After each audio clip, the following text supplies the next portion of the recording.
ओम शांति। 16 अक्टूबर 1969 की मुरली में बाबा ने 1 सेकंड में क्या क्या करना है, अमृत वेले क्या करना है, बिजी रहते हुए क्या करना है, इसके बारे में बच्चों को समझाया।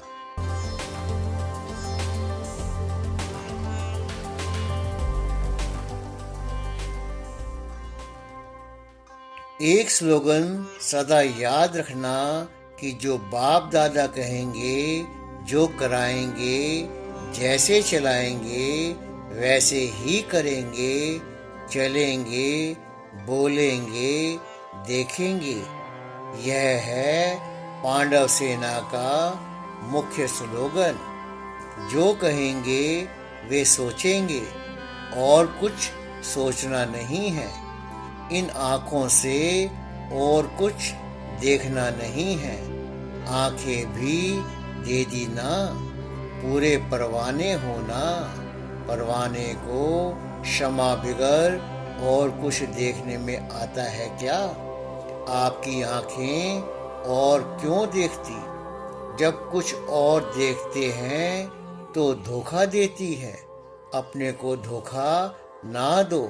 संपूर्ण अर्थात पूरा परवाना है। यह है छाप। रिजल्ट तो अच्छी है, लेकिन उसको अविनाशी रखना है।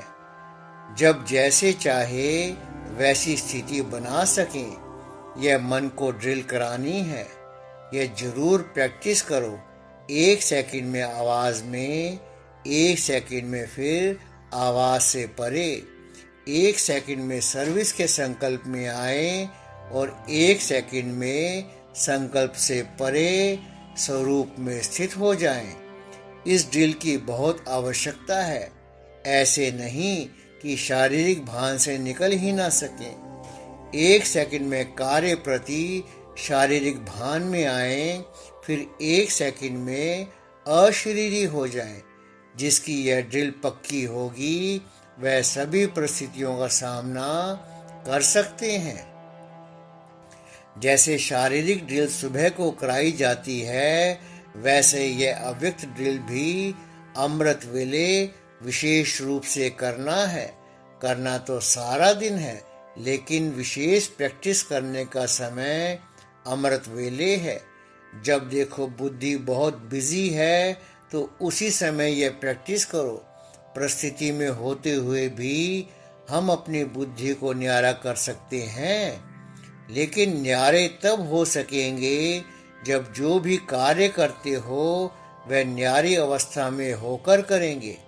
अगर उस कार्य में अटैचमेंट होगी तो फिर 1 सेकंड में डिटैच नहीं होंगे। इसलिए यह प्रैक्टिस करो, कैसी भी परिस्थिति हो। लेकिन फाइनल पेपर अनेक प्रकार के भयानक और ना चाहते हुए भी अपनी तरफ आकर्षित करने वाली परिस्थितियों के बीच होंगे। उनकी भेंट में तो जो आजकल की परिस्थितियां हैं वह कुछ भी नहीं है। जो अंतिम परिस्थिति आने वाली है, उन परिस्थितियों के बीच पेपर होना है। उसकी तैयारी पहले से करनी है। इसलिए जब अपने को देखो कि बहुत बिजी हूँ, बुद्धि बहुत स्थूल कार्य में बिजी है, चारों ओर सर्कमस्टांसेस अपनी तरफ खींचने वाले हैं, तो ऐसे समय में यह अभ्यास करो।